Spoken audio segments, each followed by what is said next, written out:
এরা কি দিনের আলোতে সূর্যের আলোতে বের হয় না, রাতের আধারে বের হয়। যখন অন্ধকার হয়ে যায় তখন বের হয়ে মানুষের ফসল নষ্ট করে, কলা নষ্ট করে, পানের বরজ নষ্ট করে। অন্ধকারে যদি বের হয়ে স্থির থাকতো হয়ে যেত না, আরো জিনিসপত্র নষ্ট করে মানুষের ক্ষতি সাধন করে। তাহলে এরা দিনের আলো সূর্যের আলো এদের ভালো লাগে না, এদের রাতের অন্ধকার ভালো লাগে।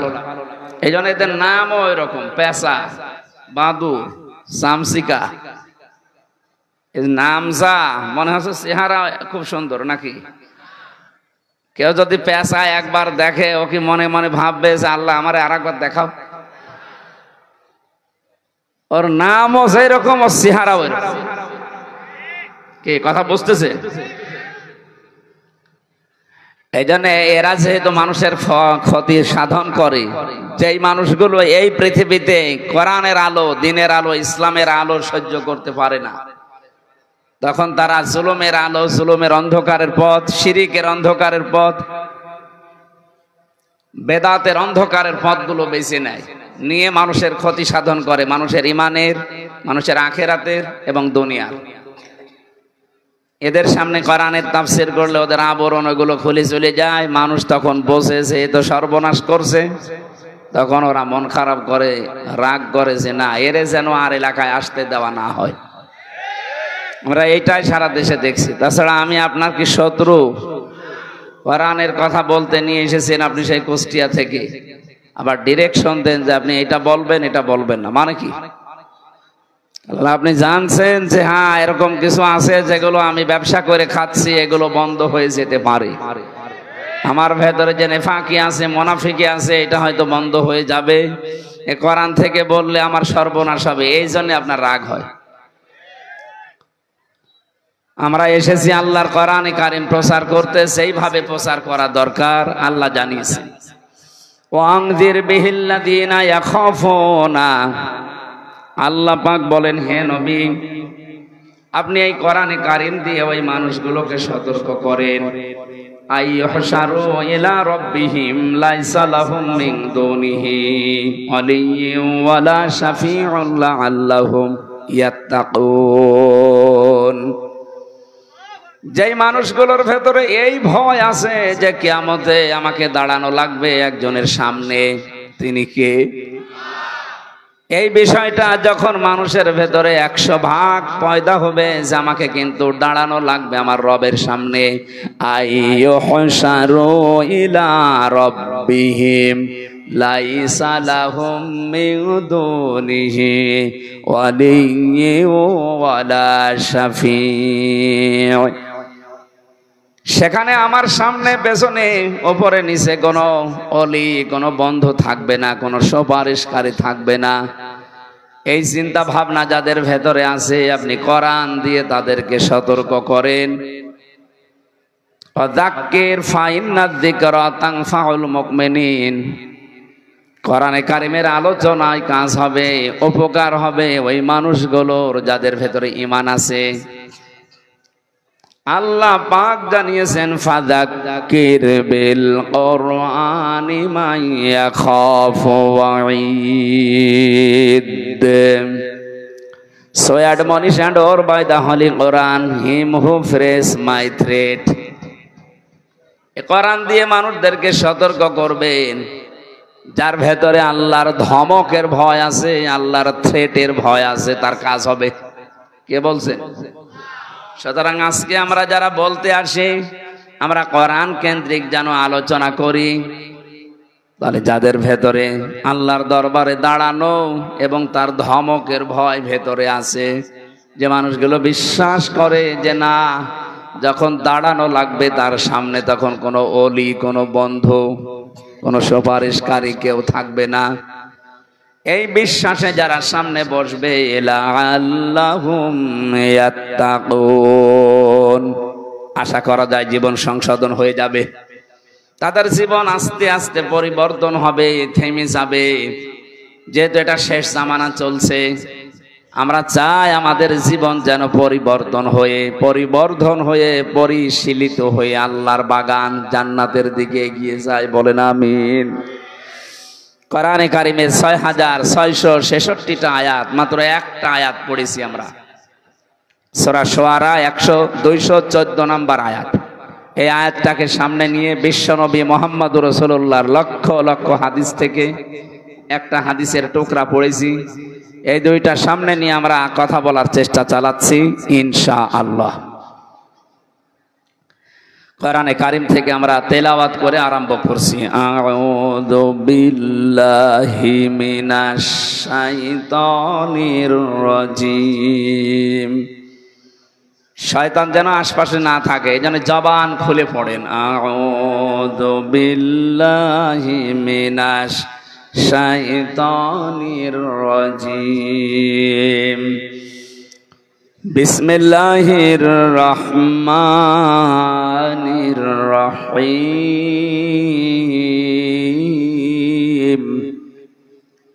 ওয়ানজির আশীরাতাকাল আকরাবিন।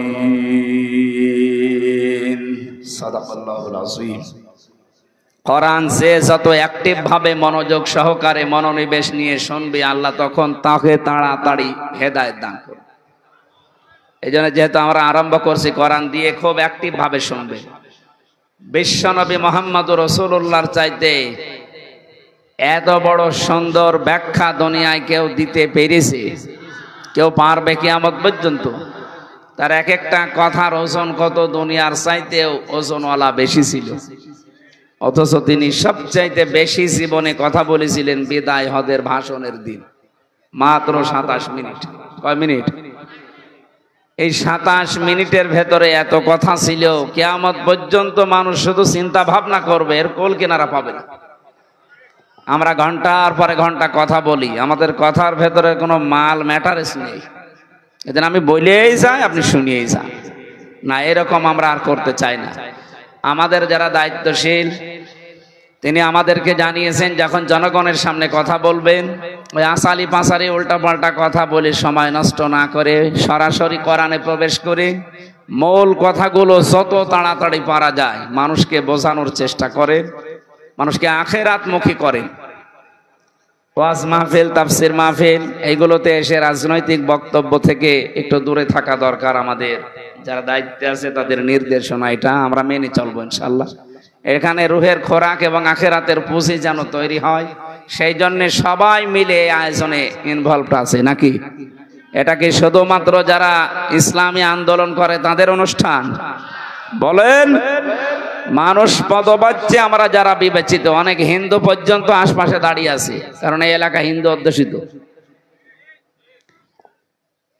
ওয়াইন আহাদুম মিনাল মুশরিকিন ইস্তাজারাকা ফাজিরহু হাত্তা ইয়াসমা কালাম আল্লাহ। আল্লাহ বলেন, হে নবী, মুশরিকদের কোন দল যখন, যারা আল্লাহকে বিশ্বাস করে না, কোরআনকে যারা বিশ্বাস করে না, এরাও যদি কোরআন শুনতে আসে, এর বাণী এত মধুর ভাবে আমি আল্লাহ বানিয়েছি, ওদেরকে আপনি নিরাপদে এটা শোনার ব্যবস্থা করে দেবেন। সুতরাং আশপাশে যারা শুনছেন, আপনি স্থির ভাবে আল্লাহর কোরআন শোনেন। এটা যেমন মুসলমানের জন্য, এটা অমুসলিমের জন্য। কালকে আপনারা জানেন পরিবারের 5 জন সদস্যর 4 জন এসে মুসলমান হয়ে গেল চাঁপাইনবাবগঞ্জ কানসাটে। ওর মাকেও বলেছিল, ওর মা বলেছে না, আমি এখন হব না। বাবা, 2 ছেলে 1 মেয়ে, 4 জন এসে কোরআনে কারিমের এই তাফসীর ওরা বসে বসে শুনছিল। 1 ঘন্টা 15 মিনিট কথা বলেছিলাম। এরপরে এসে বলছে, আমাদের ধর্মে আমরা আর থাকতে চাই না, শান্তির ধর্ম পৃথিবীতে একমাত্র ইসলাম, আপনি আমাদেরকে ইসলামে দীক্ষিত করান। কয়েকদিন আগে দিনাজপুরে হয়েছে 10 জন, এর আগে চাঁপাইনবাবগঞ্জ চুয়াডাঙ্গায় হয়েছিল 2 জন, এর আগে গাইবান্ধায় 1 জন। এভাবে মানুষেরা কোরআনের আশপাশে আসলে, এর সংস্পর্শে আসলে যেন মনে হচ্ছে যে এরা শান্তির ধর্ম পেয়ে যায়। আদ-দীনা ইনদাল্লাহিল ইসলাম, এই যে সিলমন থেকে ইসলাম এসেছে, আল্লাহর কাছে মনোনীত জীবন ব্যবস্থা, ধর্ম যাই বলেন, শান্তি, এটা ইসলাম। এটা কি? টাকা পয়সা, অর্থ সম্পদ, ক্ষমতা থাকলেই মানুষকে আল্লাহ শান্তি দেবে, এ কথা কোনো জায়গায় দেয়নি। আরো জানিয়েছে, যাদেরকে ক্ষমতা দিয়েছি এই মানুষগুলোকে অপমান করার সম্ভাবনা, অপদস্থ করার সম্ভাবনা বেশি। কুলিল্লাহুম্মা মালিকাল মুলকি তুতিল মুলকা মান তাশা ওয়া তানজিউল মুলকা মিম্মান তাশা ওয়া তুইজ্জু মান তাশা ওয়া তুযিল্লু মান তাশা বিয়াদিকাল খায়র ইন্নাকা আলা কুল্লি শাইইন কাদির। সূরা আলে ইমরানের 26 নম্বর আয়াতে আছে, খুব খেয়াল করেন। আল্লাহ বলেন, নবী আপনি বলেন ক্ষমতার একচ্ছত্র মালিকানা আমি আল্লাহর। এটা আমরা বিশ্বাস করি তো, বলেন না কেন? এই আয়াত যারা বিশ্বাস করে কোরআনে কারিমের, তারা মরণের আগ পর্যন্ত এই কথা বলতে পারেন না যে ক্ষমতার উৎস জনগণ। ক্ষমতার উৎস জনগণ, এ কথা বিশ্বাস করেন কারা? হাত তোলেন তো। কয়েকজন, তাহলে ঠিক আছে। ওরা মনে হয় হিন্দু হবে।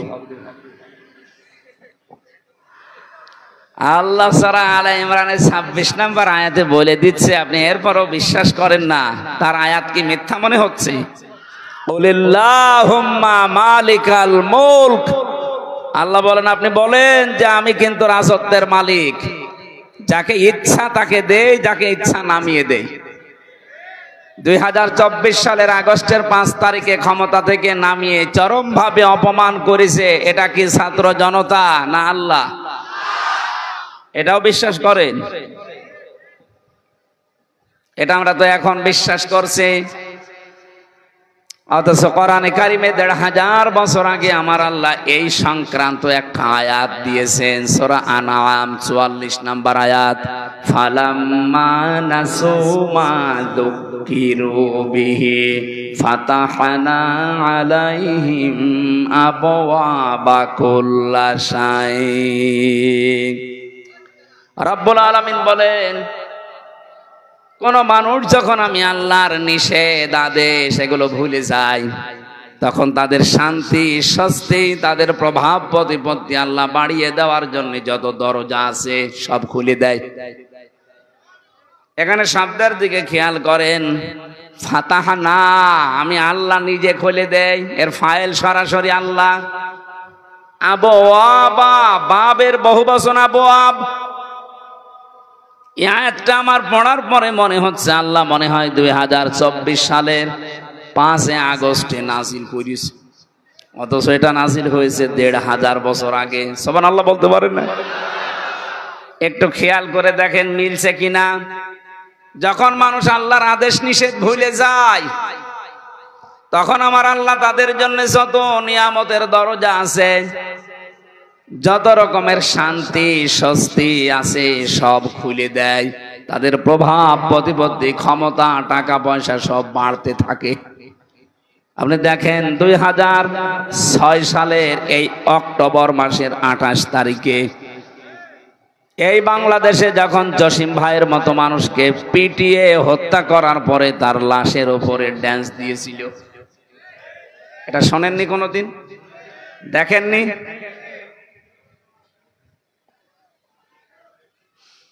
আমি একবার যাচ্ছিলাম সিরাজগঞ্জ থেকে, তখন বাসে চলতাম, ড্রাইভারের পেছনে বসে আছি। ড্রাইভার সাহেব একেবারে রাস্তার মাঝে একটা কুকুর আছে, কুকুরের গার উপর দিয়ে না দিয়ে বাম দিয়ে চালিয়ে দিল, গাড়ি একটু ঝাঁকি দিয়ে উঠেছে। জিজ্ঞাসা করলাম আপনি এমন করলেন কেন, এখনো তো অ্যাক্সিডেন্ট হয়ে যেত। ড্রাইভার আমারে বলছে, হুজুর আপনি দেখেন না একটা মরা কুকুর পড়ে আছে, মানে তো মরা, ওরে ডবল করে মারলেই কি আর না মারলেই কি ও টের পাবে? ড্রাইভার আমার দিকে ঘুরে বলছে, হুজুর আপনি কি আসলেই হুজুর? আপনি কেমন হুজুর? আপনি দেখেন যে একটা মরা কুকুর পড়ে আছে, আমি ডবল করে মারবো, আমার বিবেক নেই? এই কথা শোনার জন্য আমি ছিলাম। একটা মরা কুকুর আপনি ডবল করে মারতে পারলেন না, আপনার বিবেক বাধা দিল। অথচ আমাদের দেশে আশরাফুল মাখলুকাত মানুষকে সাপের মতো পিটিয়ে মারার পরেও মানুষ লাশের ওপরে ড্যান্স দিয়েছে। এদেরকে কেউ মানুষ বলতে পারেন? বলেন। আপনি নিজেই বলছেন না এই কাজ যারা করেছে 2006 সালের অক্টোবরের 28 তারিখে তারা মানুষ না। এটাকে কেউ মানুষ বলে আপনি গণ্য করেন কে? আপনি হাত তোলেন তো। না, এরা মানুষ না। কারণ কুকুর পর্যন্ত দুনিয়ায় কাজ করে নাই যে একটা কুকুর মরে গেছে আর একটা যে লাফাচ্ছে। এই কথা বলেন না কেন? এ দৃশ্য দুনিয়ায় দেখার পরে আমার মনে হয়েছিল, আল্লাহ এইরকম স্বৈরাচারী, এইরকম জালেম, এরকম বড় নৃশংস হত্যাকারী মানুষদেরকে কোনোদিন বাংলার জমিনে ক্ষমতা দেবে না। অথচ আল্লাহ ঠিক 2 বছর পরে তাদেরকে আবওয়াবা কুল্লাশাই, যত রকমের শান্তির দরজা দুনিয়ায় আছে সব আল্লাহ তাদেরকে দিয়ে দিল। 9 সাল থেকে শুরু করে এই যে 24 সাল পর্যন্ত আয়াতটা পড়েছি কতদিন আগে, অথচ মিলাতে পারছিলাম না। আল্লাহ বলেন, হাত্তা ইযা ফারিহু বিমা উতু,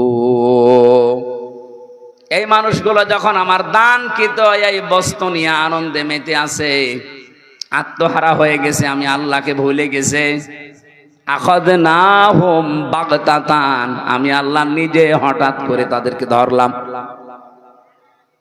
এই যে আখাযনা, একালিফ টান আছে, এটা জমা মুতাকাল্লিম। আল্লাহ বলেন আমি নিজে ধরেছি। হোম মানে তাদেরকে, বাগতাতান মানে আকস্মিক ভাবে।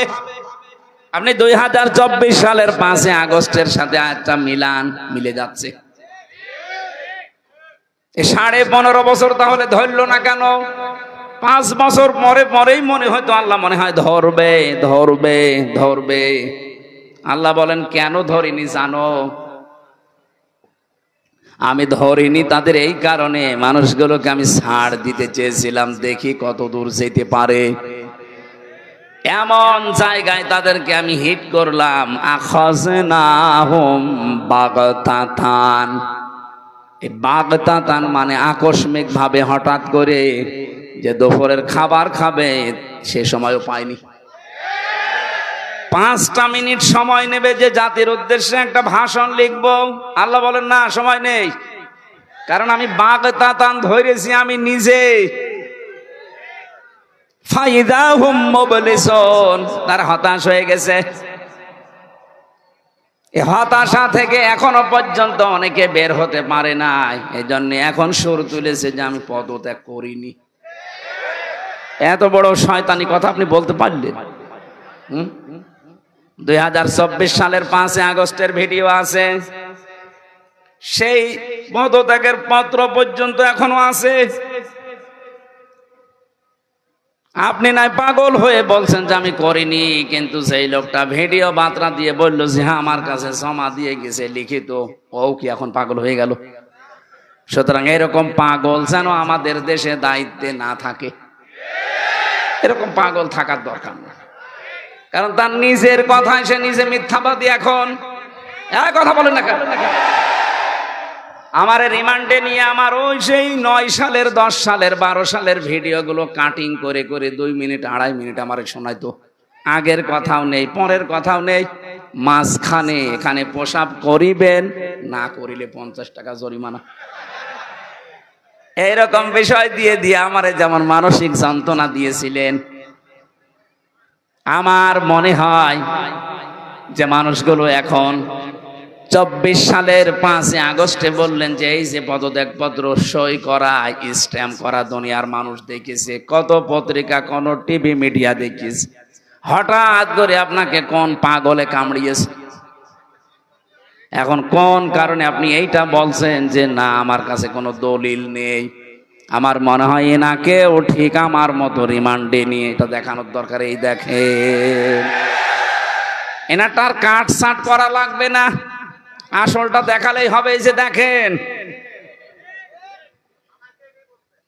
আমারে তো এইটাই দেখে বলেছিল যে আপনি বলেছেন। হ্যাঁ বলেছি, কিন্তু আগের কথা কই? আমি তো কথা বলতাম তখন 1.5 ঘন্টা 2 ঘন্টা। আগের কথাও নেই, পরের কথা নেই, মাঝখানে 1.5 মিনিট 2 মিনিট হয়তো ওই রকম হয়ে গেল। শেষে প্রসাব না লাগলেও বলে আমি একটু করি, 50 টাকা জরিমানা দেওয়া লাগবে। আমার মনে হচ্ছে ওনাকে এখন এরকম কোন পাগলে কামড়িয়েছে। এতে হঠাৎ করে আপনি কোথা থেকে সুর তুললেন যে আমার কাছে দলিল নেই? দলিল তো সারা দুনিয়ায় এখন আছে। আপনি তো মিথ্যাবাদী হয়ে যাচ্ছেন, মানুষ আপনাকে কিন্তু পাগল বলবে। আর কোন পাগল দেশের দায়িত্বে থাকবে, দেশের 18 কোটি মানুষ মানবে না। এই মোবিলিসন হয়ে গেছেন, ফাইদাহুম মোবিলিসন, পাগল হয়ে গেছে। হঠাৎ করে তারা হতাশ হয়ে পড়েছে। এই মানুষগুলো যে হতাশ হয়ে পড়েছে, এর পরের শব্দে আছে ফাকুতিয়া দাবিরুল কওমিল্লাযিনা যালামু। আল্লাহ বলেন জালেমদের শিকড় আমি কেটে দিয়েছি। জালেমদের যেহেতু শিকড় কাটা হয়ে গেছে, আর পৃথিবীর ইতিহাস এইটাই বলে কোন স্বৈরাচারের পতন হওয়ার পরে সে আবার ঘুরে দাঁড়িয়েছে পৃথিবীর ইতিহাসে নেই। আপনি হিটলারের দিকে তাকান, এক কথা বলছেন না কেন? পৃথিবীর ইতিহাস আমি যত পড়েছি এবং আমার যতটুকু জানা আছে, কোন স্বৈরাচার বিদায় নেওয়ার পর, পতন হওয়ার পর সে যে আবার ঘুরে দাঁড়িয়েছে এ পৃথিবী বলে না। সুতরাং যে স্বৈরাচার বিদায় নিয়েছে ও ঘুরবে এ বিশ্বাসও করি না। যারা এখনো আশায় বুক বেঁধে আছেন, নিজের ভবিষ্যৎ নষ্ট করবেন না। এখনো পর্যন্ত চাই আছেন, যদি জনগণ জেনে ফেলে যে আপনিও এখনো ঠ্যাং ভেঙে ফেলবে। আমরা তো এই জন্য মাওলানা মামুনুল হক জেল থেকে বের হয়ে বারবার বলছে যে দেশে যারা জালেম ছিল, জালেমদের আপনারা তালিকা করে করে ছবি দিয়ে মোড়ে মোড়ে টাঙিয়ে দিন, এরা যেন কিয়ামতের আগে আর ঘুরে দাঁড়াতে না পারে। আমরা চাই এদেশে সবাই যেভাবে অধিকার নিয়ে বাস করে সবাই বাস করবে। শুধু আপনার দল করলে আরামে থাকা যাবে, আর আমরা কি ভেসে এসেছি নাকি? এজন্য ক্ষমতা দিলে আমার আল্লাহ তাদেরকে এই দুনিয়াতে শান্তি স্বস্তি একেবারে কিয়ামত পর্যন্ত দিয়ে দেবে, সম্মান না এরকম কথা নেই। বরং ক্ষমতা দেওয়ার পরেও অনেককে আল্লাহ এমন অপমান করেছে, এই অপমানের কোনো শেষ নেই। ওয়ালাহুম আযাবুম মুহিন, আল্লাহ বলেন অপমানজনক শাস্তি দিয়ে ঘিরে ফেলেছি। পৃথিবীর ইতিহাস এটা পাল্টাবে না। 100 বছর পরে হয়তো এখানে আমরা কেউ থাকবো না, কিন্তু ইতিহাসটা লেখা হবে। দেখেন 2-4 বছর যাক, এই জালেমদের 15.5 বছরের ইতিহাস ঠিক পাই টু পাই ওই এজিদের মতো লেখা হবে। এজিদকে 1500 পরে যখন এমন মানুষ এখন ঘৃণা করছে, জালেমদের ইতিহাস যখন লেখা হবে তখনও মানুষ পৃথিবীতে যারা থাকবে তারা ঘৃণা করবে আর বরদোয়া দেবে। এখন যদি কোনো হিন্দুকে এলাকায় বাস করে, যারা হিন্দু, বলেন যে ভাই আপনার ছেলে হয়েছে, 10,000 টাকা দেবো, ছেলের নাম এজিদ রাখেন, নাম হইল এজিদ গালি একটা। এরকম সময়ও পৃথিবীতে আসবে যাদের নাম অনেক সুন্দর সুন্দর, এই নামগুলো আল্লাহ গালি মানিয়ে দেবে। এটা পৃথিবীর ইতিহাস। আল্লাহ বলেন ওয়াল আসরি, ইতিহাসের কসম দিয়েছে। পৃথিবীর সব কিছু উলট পালট হয়ে যেতে পারে, ইতিহাস কিন্তু মানুষ এটা সত্যকে সব সময় চেপে রাখে, ওগুলো সময় হলে বাস্ট করে দেয়। এই জন্য আমরা এমন কোন কাজ যেন না করি, ইতিহাস আমাদের আস্থা করে যেন নিক্ষেপ না করে। এই জন্য ক্ষমতা পেলেই আপনি শান্তিতে থাকবেন, আপনার সম্মান বৃদ্ধি হবে না, এটা মিথ্যা কথা। কোরআন বলছে ক্ষমতা দিয়েও মানুষকে আল্লাহ অপমান করতে পারে। আমরা সম্মান কোথায় পাওয়া যায় সেই দিকে এগিয়ে যাব ইনশাআল্লাহ। আজকের আলোচনার বিষয় সতর্কতা। কি বললাম? এই সতর্ক বাণী দিচ্ছে কে? সূরা শুআরা থেকে একটা আয়াত পড়েছি, আল্লাহ সতর্ক বাণী দিচ্ছেন আমাদেরকে। বিশ্বনবী মুহাম্মদুর রাসূলুল্লাহ সাল্লাল্লাহু আলাইহি ওয়াসাল্লাম নবুয়ত পাওয়ার পর নবীজিকে আল্লাহ যে সমস্ত আয়াতগুলো দিয়েছিলেন প্রচার করার জন্য প্রাথমিক অবস্থায়, তার ভেতরে এটা একটা, ওয়ানজির আশীরাতাকাল আকরাবিন। হে নবী, আপনার নিকটবর্তী যারা আছে এদেরকে সতর্ক করেন। এই আয়াত থেকে প্রমাণ হয় কোন মানুষ যদি দাওয়াতি কাজ আরম্ভ করতে চায় তাকে নিকটবর্তী থেকে শুরু করা লাগবে। আমার সব চাইতে নিকটে থাকে আমার স্ত্রী, আমার সন্তান, আমার বন্ধু, আমার মা বাবা। কথা বলেন না কেন? এই জন্য আমরা যদি দাওয়াতি কাজ আরম্ভ করি আমাদের নিজেদের বাড়ি থেকে শুরু করা লাগবে। আমি এখান থেকে চলে যাচ্ছি আমেরিকা, অথচ আমার বউ নামাজ পড়ে না, আমার ছেলে এখনো ডাল খাওয়া ছাড়েনি, এখনো বাবায় অভ্যস্ত। কোন কারণে আমার অত দূর যাওয়া লাগবে? আমি আগে ঠিক করা লাগবে আমার নিজের স্ত্রীকে, আমার সন্তানকে। কারণ আল্লাহর নির্দেশ হচ্ছে ইয়া আইয়ুহাল্লাযীনা আমানু ও আনফুসাকুম ওয়া আহলিকুম নার। ইমানদার যদি দাবি করো নিজেকে আগে জাহান্নাম থেকে বাঁচাও, এরপরে তোমার আহাল পরিবার যারা আছে তাদেরকে চেষ্টা করো। এই আয়াত থেকে প্রমাণ পাওয়া যায় দুইটা, নিজে জাহান্নামের আগুন থেকে বাঁচা ফরজ। কি বলেন বলেন? কিন্তু আহাল পরিবারকে বাঁচানো ফরজ না, চেষ্টা করা ফরজ। আমরা চেষ্টা করে যাব, চেষ্টার বিভিন্ন ধরন আছে। বাংলাদেশে বহু ইসলামী দল তাদের কর্মসূচি দিয়ে পরিবার থেকে রাষ্ট্র পর্যন্ত মানুষকে বাঁচানোর, সতর্ক করার চেষ্টা করছে।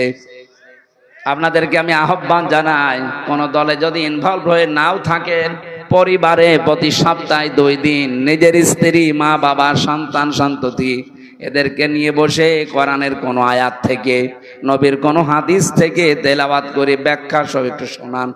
15 মিনিট, আধা ঘন্টা, 1 ঘন্টা পরিমাণে যদি সপ্তাহে 2 দিন করেন, দেখবেন পরিবর্তন আসতেছে। নবীজিকে আল্লাহ যখন আয়াতটা দিলেন, বিশ্ব নবী ফিরে আসলেন, সর্বপ্রথম তার নিজের স্ত্রীকে আল্লাহর নবী দাওয়াত দিয়েছিলেন, সঙ্গে সঙ্গে স্ত্রী দাওয়াত কবুল করেছেন। শুধু করেন নাই তা না, 5টা জিনিস হযরতে খাদিজা বলেছিলেন নবীকে। এখানে আমরা যারা স্বামী আছি, স্বামীগুলোর জন্য যদি কোনো স্ত্রী এই 5টা কথা বলতে পারে, সেই স্বামী যেন বিশ্বাস করে সে নবীর আদর্শের উপরে আছে। এই খুব খেয়াল করবেন। বিশ্ব নবী যখন ওহী নিয়ে আসলেন, ডাক দিয়ে বললেন, ইয়া খাদিজা জাম্মিলুনি জাম্মিলুনি, আমাকে ঢেকে দাও, আমি ভয় পেয়েছি, আমার মনে হচ্ছে আমি আর বাঁচবো না। হযরতে খাদিজা বলেন, কি কি হয়েছে আমারে শোনান। পুরা কাহিনী তাকে শোনালেন যে এরকম একজন এসেছিল, বুকে চাপ দিয়ে আমারে 3 বারের পরে বলিয়েছে, ইকরা বিসমি রাব্বিকাল্লাযী খালাক। হযরতে খাদিজা আয়াতগুলো শোনার পরে তিনি বললেন, হে আমার স্বামী, হে আবুল কাসেম, কাসেমের পিতা, আপনি ভয় পাবেন না। আল্লাহি মা ইখজিকাল্লাহু আবাদান। প্রথমের শব্দেই তিনি আল্লাহর কসম দিলেন। কাল্লা আল্লাহি, কখনোই না, আমি আল্লাহর নামে কসম করে বলছি, কখনো আল্লাহ আপনাকে অপমান, অপদস্থ, ভয়, ভীতি দেখাতে পারেন না। শব্দের দিকে খেয়াল করেছেন, খাদিজা কিন্তু এখনো মুসলমান হয়নি, ইমানের দাওয়াতও পায়নি, কেবল কোরআনের একটা আয়াত শুনেছে মাত্র। কোরআনে কারিমের আয়াত শোনার পরে তার ভেতরে আল্লাহ এমন পরিবর্তন এনে দিয়েছেন। ওইরকম কঠিন জামানা যেখানে শিরিক আর কুফরি দিয়ে ভরপুর পুরা জাতি, অথচ তিনি আল্লাহর নাম এতটুকু বাক্যে উচ্চারণ করে ফেললেন 2 বার। কাল্লা, কখনো না, আল্লাহি, আল্লাহর কসম, মা ইখজিকাল্লাহু আবাদান, আল্লাহ কখনো আপনাকে অপমান করতে পারেন না। বলেন সুবহানাল্লাহ। আপনি বাইরের কর্মজীবন শেষ করে এসে বাড়িতে আসার পরে যদি আপনার স্ত্রী আপনাকে এই যে পরবর্তী যে কথাগুলো বলা হবে, এইগুলো যদি স্ত্রীর পক্ষ থেকে শুনতে পান, তাহলে বুঝবেন আপনি নবীর তরিকায় আছেন। এই যে যারা উঠে যায়, এরা কি একাধারে মানে প্রসাব পায়খানার জন্য লাইন দিয়েছে নাকি?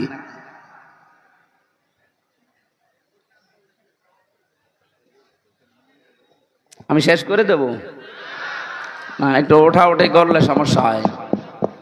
ওঠা যাবে না ভাই, আপনার একটু কষ্ট হলেও একটু সময় থাকে।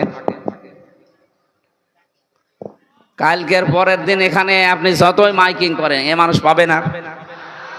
সুতরাং পরিবেশ যদি আপনার কারণে নষ্ট হয়, খুব বেশি প্রয়োজন না হলে উঠবেন না। দেখা যাচ্ছে একেবারে আপনার কাজ শেষ, তখন উঠে চলে যাবেন। আর আমার মনে হয় যুবক মানুষ না ওঠাই ভালো। যুবক মানুষও যদি 1-1.5 ঘন্টা বসে থাকতে না পারে, তো ও বিয়ে দিলে ওর বউ টেকবে, শেষে তো বদনাম হয়ে যাবে নওগাঁ জেলা। আর এই জেলায় কিন্তু আর কেউ মেয়ে বিয়ে দেবে না, কারণ এখানে বহু মেয়ের বাপ বসে আছে। কথা বলে না কেন? উনি শুধু ওয়াজ শুনতে আসে না, উনি মেয়ে জামাই খুঁজতেও এসেছে। এই জন্য আপনি যেন এরকম ভুল করেন না, শেষে যাই দেখবে যে এ তো না। নওগাঁবাসী এবার নিজের সাথে মিলাবেন হাদিসটা। খাদিজাতুল কুবরা রাদিয়াল্লাহু তাআলা আনহা তিনি বলেছিলেন, হে আমার স্বামী, ইন্নাকা লা তাসিলুর রিহমা, আপনি তো রক্তের সম্পর্ক ঠিক রাখেন, আপনি তো রক্তের সম্পর্ক নষ্ট করেন না। তাহলে আল্লাহ আপনাকে ভয় দেখাবে কোন কারণে? কোন জিন ভূত পরী যাই ভয় দেখায় মানুষদেরকে, কোনো কিছু আপনাকে ভয় দেখাতে পারে না আমি বিশ্বাস করি। কারণ আপনি এই 15 বছর সংসারে আমি দেখলাম কোনোদিন রক্তের সম্পর্ক ছিন্ন করেননি। ও বাংলার মানুষেরা, এই পৃথিবীতে যারা রক্তের সম্পর্ক ছিন্ন করে না, যারা ঠিক রাখে, তাদের ভেতর থেকে আল্লাহ সব রকমের ভয় দূর করে দেয়। অথচ এখানে বহু হাসি বসে আছে, নিজের ভাইয়ের সাথে আজ 3 বছর কথা বলে না। কথা বলে না কারণ কি? ওই 1 বিঘত জায়গা নিয়ে মারামারি ছিল। দুনিয়ার এই কোনো বিষয় নিয়ে কেউ যদি দুনিয়ার কোনো মানুষের সাথে, বিশেষ করে যাদের সাথে রক্তের সম্পর্ক আছে, এরকম কোন মানুষের সাথে যদি আপনি সম্পর্ক নষ্ট করে দেন দুনিয়ার কোন স্বার্থের কারণে, কোরআনে হাদিসে যা পাওয়া যায়, এরকম যদি 3 দিন কেটে যায়, কথাবার্তারা যদি আপনি ফিরে আসতে না পারেন, আপনি মারা গেলে বেঈমান হয়ে মরবেন, ঈমান পাবেন না। অথচ দেশে বহু মানুষ 3 দিন না 30 বছর ভাইয়ের সাথে কথা বলে না।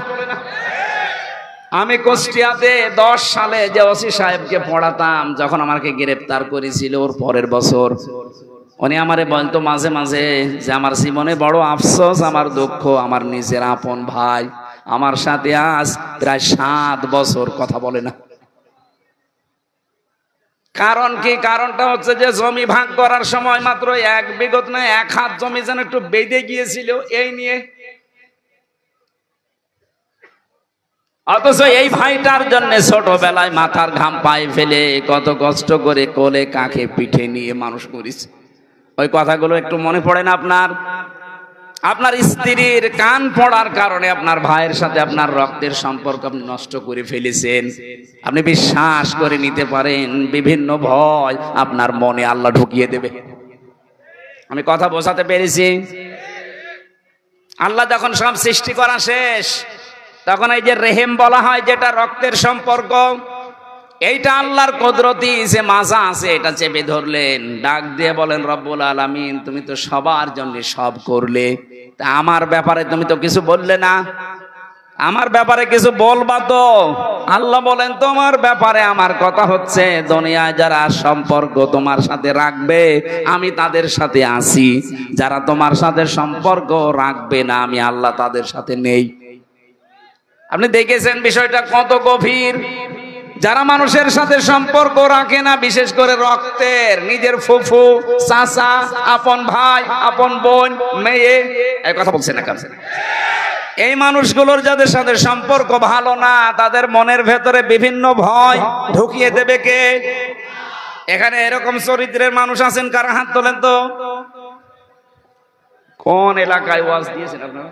তো সব আল্লাহর ওলি বসে আছে। আমার মনে হয় এলাকায় আগামী বছর আর ওয়াজ দেবেন না, আগামী বছর গান দেবে। এই ভালো মানুষের সামনে ওয়াজ করে লাভ আছে? সত্যি কি এলাকায় এই হাদিসটা মেনে নেওয়ার মতো মানুষ নেই? রক্তের সম্পর্ক যদি সত্যি আপনার খারাপ হয়, আপনার নামাজ, আপনার রোজা, আপনার হজ করা সব মাঠে মারা যাবে, কিচ্ছু হবে না। কারণ আল্লাহ বলেন আমি সম্পর্ক কাট করে দেব ওর সাথে। তা আপনি কার কাছে সব পাঠাবেন বলেন? আমি সহ যারা আছে এটা আজকে থেকে মেনে নেওয়া যাবে না। আমার একটা বোন, আমার তো ভাই নেই, আমার ফুফু আছে কয়েকটা, চাচা আছে কয়েকটা।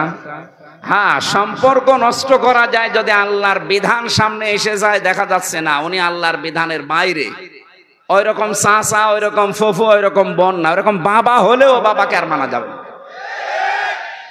এটা আমি বানালাম। কোরআনে কারিমের ভেতরে আল্লাহ জানিয়েছেন, ইয়া আইয়ুহাল্লাযীনা আমানু লা তাত্তাখিযু আবাআকুম ওয়া ইখওয়ানাকুম আউলিয়া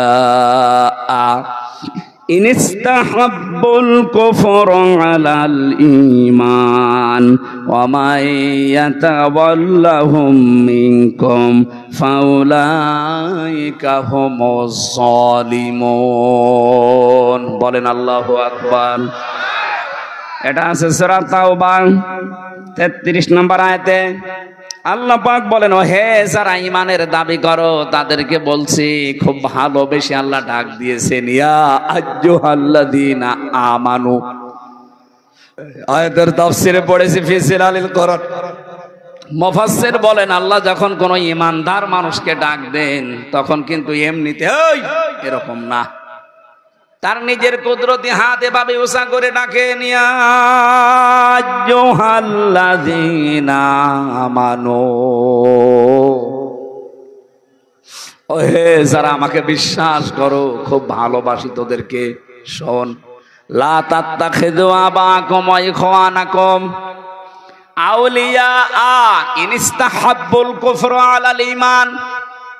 ঈমানের উপরে যদি কুফরিকে, তোর ভাই, তোর বাবা, এরা যদি, তোর বন্ধু বান্ধব, এরা যদি ঈমানের উপরে কোনো কুফরিকে স্থান দিয়ে ফেলে, ভালোবাসে, ওই মানুষগুলোকে গ্রহণ করা যাবে না, তাদের সাথে সম্পর্ক রাখা যাবে না। ওমা ইয়াতাওয়াল্লাহুম মিনকুম ফাউলাইকা হুমুজ যালিমুন। এরপরেও যদি কেউ আমার কথা ওভারটেক করে তাদের সাথে সম্পর্ক রাখে, আমি আল্লাহ বলছি ওই মানুষগুলো জালেম। কে বলছে? আপনি খেয়াল করেন, আয়াতটা শুনতে যত সহজ মনে হচ্ছে, প্র্যাকটিক্যাল লাইফে মিলানো অত সহজ না। নিজের আপন ছেলে, নিজের আপন বাবা, আপন মা যদি আল্লাহর ঈমানের উপরে, রাসূলের তরিকার উপরে অন্য কাউকে প্রাধান্য দেয়, ওই রকম মা থেকে, বাবা থেকে, বোন থেকেও মুখ ফিরিয়ে নেওয়া লাগবে। এটা শুনতে যত সহজ মনে হলো, বাস্তবে নিয়ে যান তো অত সহজ কিনা। নিজের ছেলেকে বাড়ি থেকে তাড়িয়ে দেওয়া লাগতে পারে, কথা বলে না কেন? সাহাবায়ে কেরামে আয়াত শোনার পরে তাদের ঈমান এমন পর্যায়ে পৌঁছিয়েছে, আল্লাহর সাহায্য তারা পদে পদে এমনিতে পায়নি, এই কারণে পেয়েছে। হযরতে আবু বকরের সন্তান এসে ডাক দিয়ে বলেছে, বাবা, ময়দানে যুদ্ধে আমি কিন্তু তোমাকে দেখতে পেয়েছিলাম, কিন্তু তুমি আমার বাবা, এজন্য আমি কিছু বলিনি, তোমাকে আমি ছেড়ে দিয়েছি। একবার, দুইবার না, তিনবার তোমাকে আমি দেখতে পেয়েছি যুদ্ধের ওই ময়দানে। আমি কিন্তু তোমাকে মেরে ফেলতে পারতাম, কিন্তু তুমি আমাকে জন্ম দিয়েছো আমার বাবা, এই জন্য, এই কারণে আমি আর কিছু বলিনি। হযরত আবু বকর ক্ষেপে উঠলেন, তিনি কণ্ঠ গরম করে ডাক দিয়ে বলেন, সন্তান, তিনবার আমাকে পাওয়ার পরে তুমি কিছুই বলনি, ছাড় দিয়েছো। আল্লাহর নামে কসম করে বলছি, ওই ময়দানে যদি আমি একবারও তোমারে দেখতে পেতাম, আমার তরবারি থেকে তোমারে কেউ বাঁচাতে পারতো না। এই আয়াতটা তারা কিভাবে মেনেছে দেখেন তো, নিজের ছেলে পর্যন্ত ছাড় দেয়নি। ইয়া আইয়ুহাল্লাযীনা আমানু